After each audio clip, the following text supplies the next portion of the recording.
Oh, I should also show you the scope. Here's the scope cam. Oh, my lavalier mic fell off.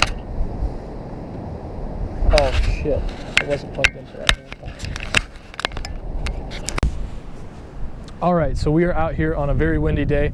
I'm going to do two things today. I'm going to show you how to use a first focal plane scope, and I'm going to show you the first focal plane scope. That's the first thing. The second thing is I'm going to show you that wind sucks when you're shooting with pellets. So let's talk about the first focal plane scope. So a second focal plane scope, you have what you're looking at. You have your crosshairs in the middle of it. When you zoom in, the crosshairs stay the same size, but the object appears closer, right? A second focal plane, or excuse me, that's second focal plane. First focal plane, what this is when you zoom in on the target, the crosshairs get bigger too. And I'll show you that to you through the scope cam because I have a scope cam.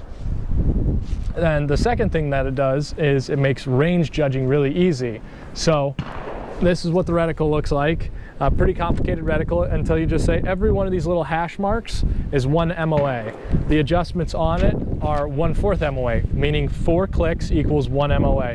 Pretty simple. It's MOA to MOA. There's no transitioning there. The other thing is we're going to be shooting at shotgun shells. We'll see if they stand up out to about 50 yards today.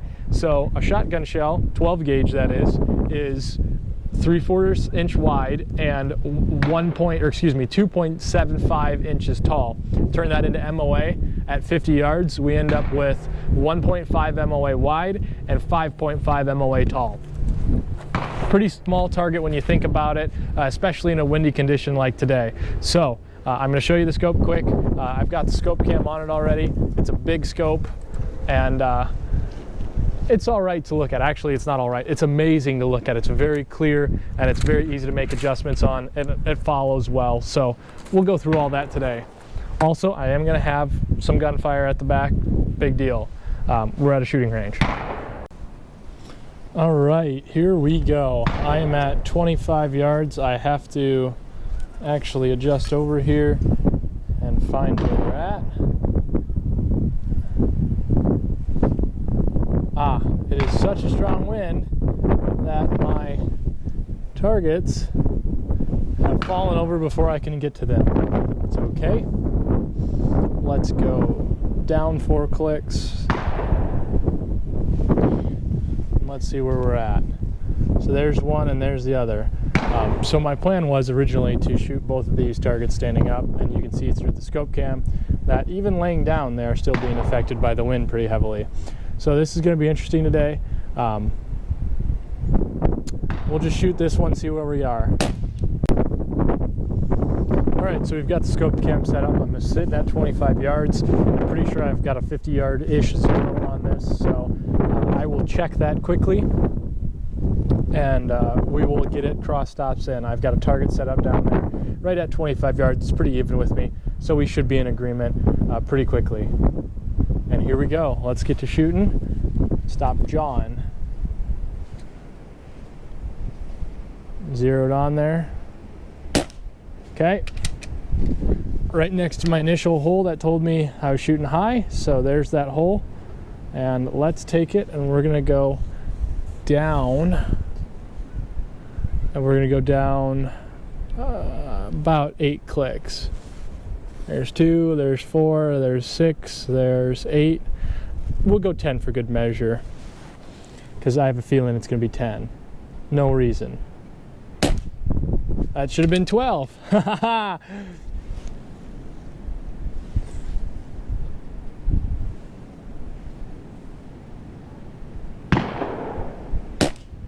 All right, I would say that we are zeroed in. Let's give one more in there. There's a little bit of windy. Well, we'll make sure that wasn't a flyer. Yep, it wasn't a flyer, it was the wind. Anyways, we're sighted in at 25 yards. Let's try and do like I wanted to do with shotgun shells. It's so windy right now, down there especially, that I might have to hold farther towards the bunkers, which I don't like to do, but we'll do it, and we'll go from there. All right, so now, like I said, we're going to be looking at shotgun shells. So for an MOA target at this range, I said at 50 yards it's going to be 0.75, And at this range at 25 yards, it's going to be 1.5. Oh, I just tipped him over. Dang it. Let's look at this guy here. So the width of him is just a little under 2. So, you know, scope's pretty close in that sense. And let's go put a shot on this green one right here. Helps if I load a pellet. No trouble at all. First shot took him out. The other one fell down too. I was going to say now let's look at a 410. My 410 and my other 12 gauge fell down. Let's take a peek at this 12 gauge that's still kind of leaning up. And he's gone too. There he goes. All right, so that's 25 yards. 50 yards, we're definitely going to experience some wind, so stay tuned for that. All right, so now we're out here at 50 yards. Let's give us a little zoom on the scope. Ooh, you see that? That scope crosshair is just like quadrupled in size. So now you can actually see I'm not touching the gun. I'll sync this up, but you can actually see how much wind we're getting, which is pretty significant. Let's see if that helps. Okay, it just does not like it moving like that much. Okay, it's all right. Camera just doesn't know how to deal with it. So right there, you can see that that is almost nuts on for being where it's supposed to be at. I said it's going to be around that 0.75 to 1, and let me zoom in a little more. Touching that side, it's pretty spot on. So I'm going to say we've got 2 dots of wind. So the wind is from right to left, or from left to right, and then I've got 2 dots of fall. So let's see where this pushes us. We're not going to shoot when it is that windy, but on a good consistent point like that, let's give it a shot. Well, I got the one next to it with the splash, so that's cool, but I missed the actual target. So let's go 3. Yeah, it's 3. It's a full 3 mil push at 50 yards today.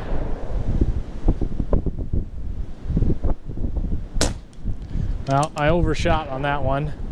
Started out with the right amount of pellets, but ended up with the wrong result. That sound pretty familiar? What this just goes to show is even with really good equipment, when the wind is really hard to read, this wind is coming in at about a 45-degree angle, both in this direction and this direction, so it's pushing the pellet down as well as across. Very difficult to shoot in, especially when your pellet is ballistically inefficient as it is.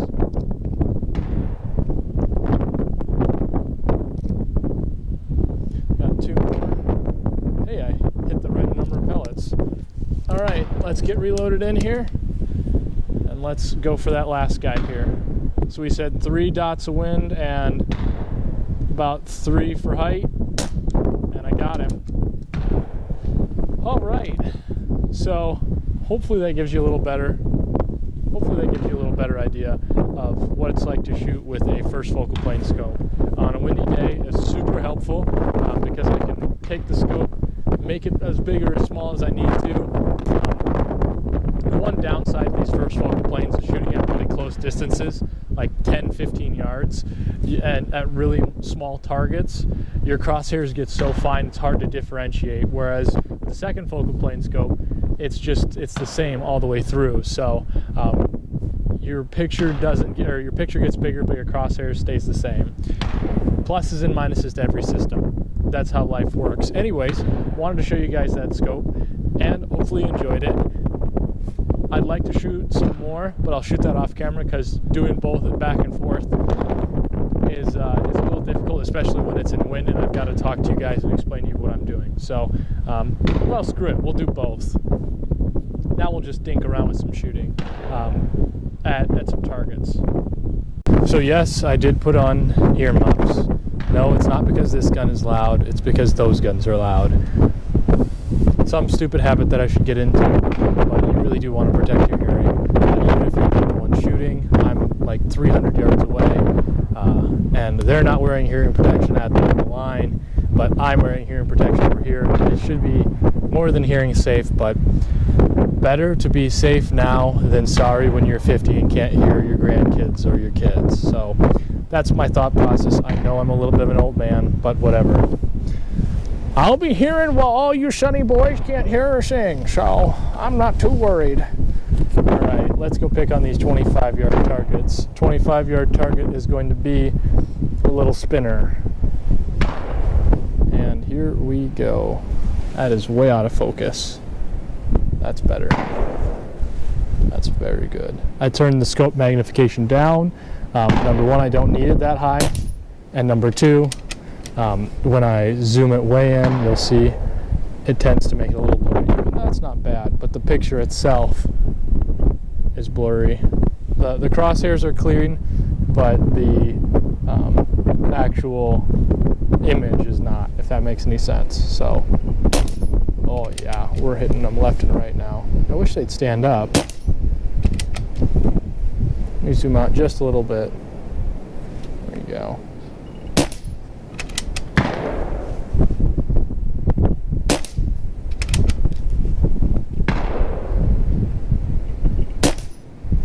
Oh, he won't stick up.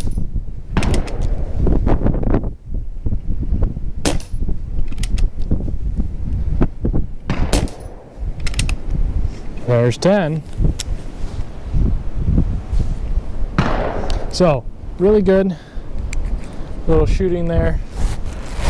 Little planking. Reloading I know is tedious, and I know you go, well, why are you showing it? That's because I'm too lazy to shut it off, turn it on, shut it off, turn it on. And I've got hours and hours worth of battery and SD cards, so don't worry, I'll cut all of it out of the video, or maybe I won't, just because I mentioned it.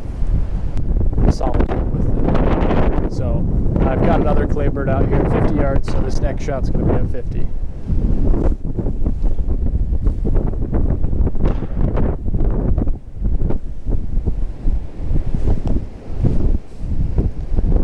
Oh, that's so clear. See how much clearer we can get it. That's about the limit right there through the phone. So here goes nothing. Oh, that was a perfect shot. All right, now I've got a spinner to the left of the claybird. Wow, that wind is blowing me around. Hit the spinner though.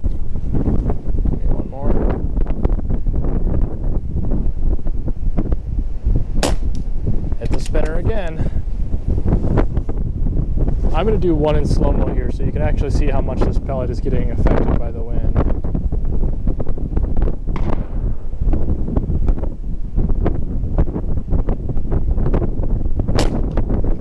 Well, that was the one I missed.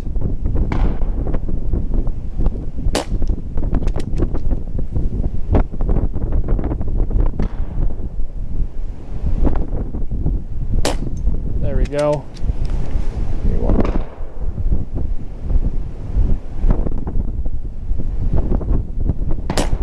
There we go. 2 good hits on slow-mo. That should give you an idea. Along with the visual X and Y, you should be able to watch the pellet go out, come back in, and then impact. So that's a pretty good idea there. We'll go back over to regular now. Man, that image is crispy.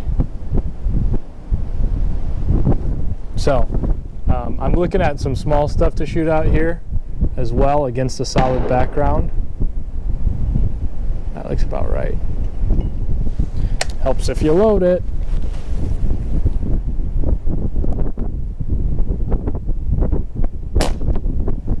Nailed it. That's an amazing shot right there. I shouldn't even shoot on the same clip because I'm going to mess it up on this next one. Oh, overestimated the wind. I shouldn't have done it. I said it, I was going to do it, and I did it. So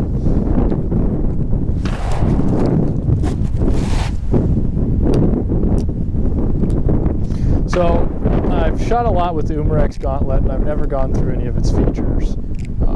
The nice thing about this gun is this is a gun. It's not a tinkerer's gun. It is a pick it up, and it works gun. So what does that mean? You pick a pellet, you find a pellet that works in it. This one loves Crossman Premier hollow points. It is the only thing that I've shot through it with insane accuracy. What do you say insane accuracy? Well, 25 yards, my pinky finger, the fingernail, that's everything will be inside that on a calm day.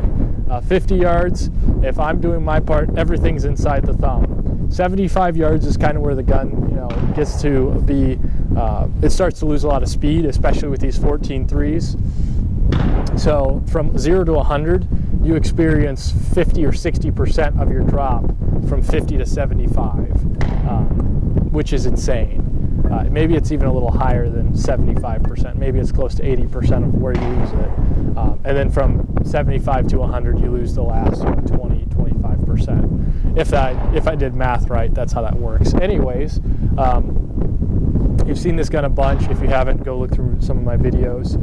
I show it quite often. It's got an adjustable cheek piece. So if you're shooting a high scope like me, you can bring it up quite a ways. 10-shot magazine, bolt action. It's integrally suppressed. As you can tell, it goes. That's how it sounds. The report sounds like that. In addition to that, when you look at, it's got a side regulator pressure, quick fitting for disconnect. So that's awesome there. You don't have to look down the barrel of the gun to hook it up. It's got a bottle on it. That bottle will give you 60 shots from a fill of 3,000 PSI shot down to 1,100. Very consistent shots on that regulator. And it's just a great, like I said, it's just a great pick up and shoot gun. It's not a tinkerer's gun. You can't adjust the regulator pressure without doing a whole bunch of other junk in there. So that's what I've used it as. I found a pellet that it liked, and I've never shot anything else through it. Some guns are tunable. You turn up a regulator, turn down a regulator, turn up fill pressure, all those fun things. Hammer spring, valve tension. You can do all that with these. This gun is not that. This gun is a pickup and shoot and leave it as it is. It's going to find an ammunition that it likes, and you just shoot that ammunition. There's probably going to be 5 or 6 or more, but I just said I always buy these. That's all I'm going for. So yeah, and it's been an excellent little gun so far. I've shot 10,000 plus rounds through it. That sounds like a lot, but when you sit down and you shoot a tin of pellets, you're at 500. So 20 tins of pellets through it, and you're at 10,000 rounds. So good little rifle. I got one to stand up. Here we go. Oh, that's way out of focus on that thing. There we go. Hey, there's 2. Maybe 3. There's 3. Give me 4. There's 4. Oh, I knocked down number 1. Come back.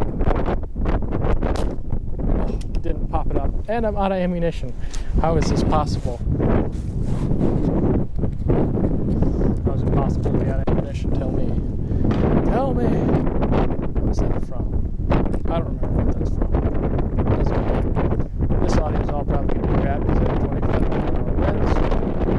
Oh man, that wind sucks. It is pushing these pellets like an inch at 25 yards. It might even be higher now than 25-mile-an-hour winds. I don't know how they're shooting claybirds in this.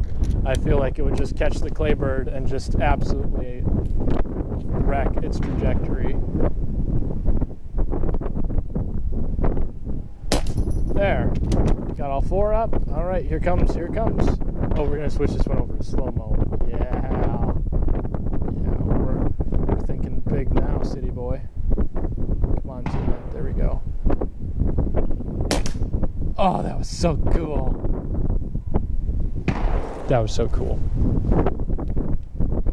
Give me one more in slow motion on that thing. Wow.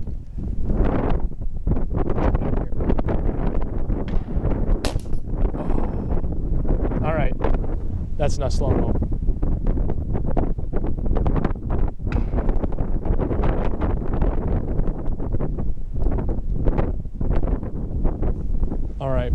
Now I'm going to do a 10-shot group in the wind. So I got 4 there, so I got to, let me Let me just start over. It's easier that way. Before I become Patrick Bateman and go, let's see Paul Allen's card. It's a terrible Patrick Bateman impression, but you know, it's also really funny just to say it throughout the day and see what people's reactions are.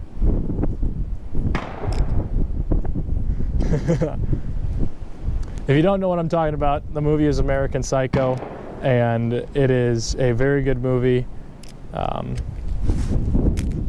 Watch it for what it's worth. Don't try and make too much out of it.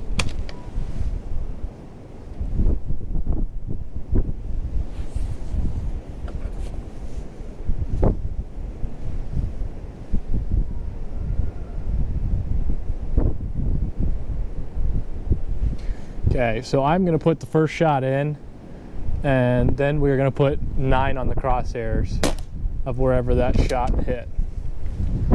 So that's where that shot hit right there. So I'm going to go crosshairs on center and see how that group expands.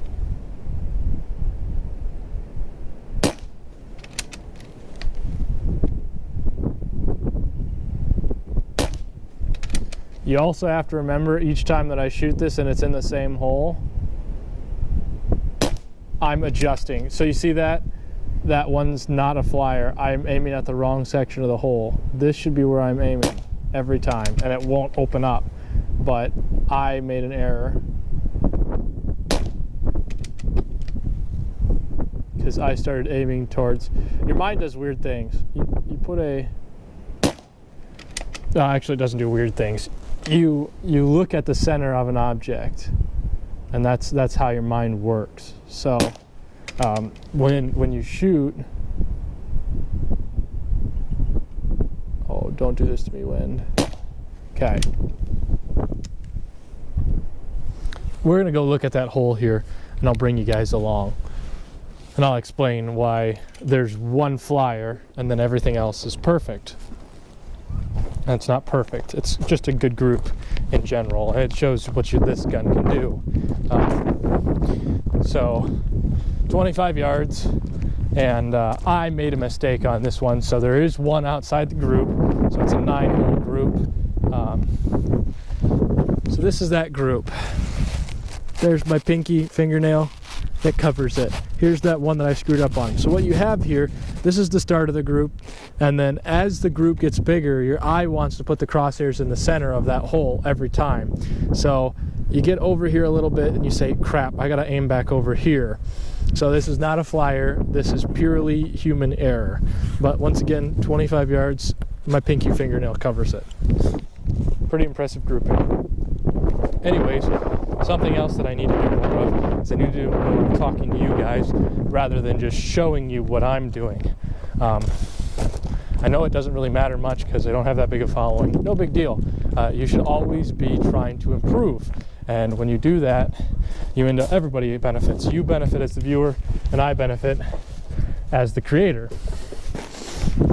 That's just life. Anyways, shows you a good little size grouping there, both through the scope cam and then looking at it downrange, and a little bit of explanation for you as well. That's about all I've got for you today. Take care, have fun. I've got a lot of stuff in the works, and we'll just keep on shooting and keep on fishing and hunting and doing everything that we like to do. All right, thanks everybody.